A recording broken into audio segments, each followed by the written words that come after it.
This video is actually going to be called Buyer Beware.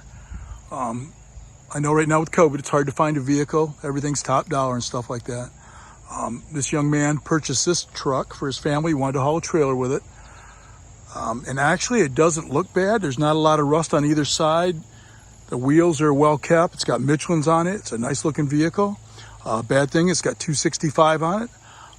He said the guy wanted like $7,500, which is not good, but he forgot to check NADA. Well, top retail for this car with the miles it has on it is only $5,300. So the guy was asking way over retail to start with, and he felt good that he got him down to $5,100. But what the problem is, he still paid top retail. So anytime you're buying a vehicle, there's things you got to look at. Make sure it shifts good, the brakes are not pulling left or right. There's not a lot of oil dripping, coolant dripping, stuff like that. But there's one main thing you really have to check on a vehicle, and we're going to show you what that is. First impressions of driving the car. I mean, for $265,000, it's actually pretty solid and stuff. But I mean, there's no check engine lights. You brake, it doesn't pull left or right. Not a lot of engine noise. Tranny seems to be shifting perfectly.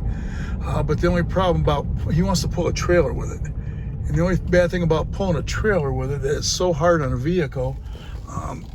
You can probably do it, but definitely not recommended with something $265,000. There's many things to look for on a car, of course, when you're purchasing it. One of the big things is you got to make sure if you live like in Michigan, Ohio, Indiana, any place with snow, that they salt the roads or however they take care of that, you want to make sure the frame is solid. Because if your frame isn't solid, your vehicle's no good. So what we're going to do is just kind of inspect this real quick. He does want to tow with it. And you're going to go across this, and you're checking it out. It is an 02. And all of a sudden we notice right up in here, the sway bar coming across this side actually has rust on it. It's pulling away. Of course, the heat shield up there is rotted. We go over to the driver's side over here, and we can see it's already been patched once. So whoever owned it previously knew that there was something wrong with the frame. So it's a kind of a warning sign here. We might not be doing too good. So what we're going to do is head to the back of the vehicle.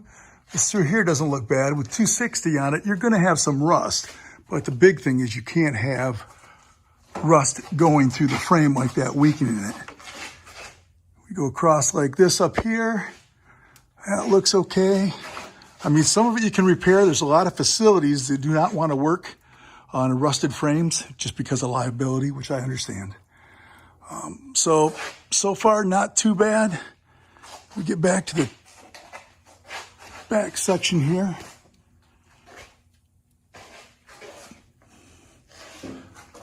Okay, ooh, we got rot right here. It's right on through. So if he was going to hook a trailer to that, it'd probably pull it right in two. That side's definitely compromised. How about over here? Oh yeah, that side right there's got holes right in it, if you can see it. I don't know if you can see it or not. Holes right through it. In fact, I can look up through here and actually see it goes right out the other side. So this is definitely not in good shape. So I would definitely say that the trailer part is definitely going to be out the window. So now he's got $5,200 in this car, which is top retail.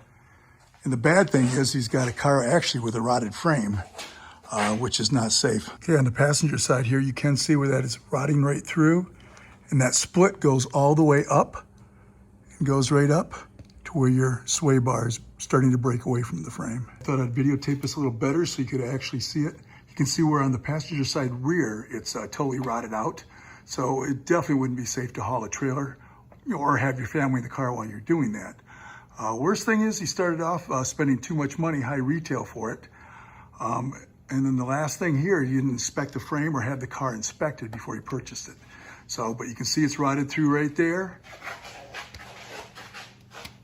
And it comes over to this side and it's breaking right through, and you touch it with your finger, it starts to flake off there. So I'm gonna have to call him, see what he wants to do with it. But definitely have your car inspected before you purchase it.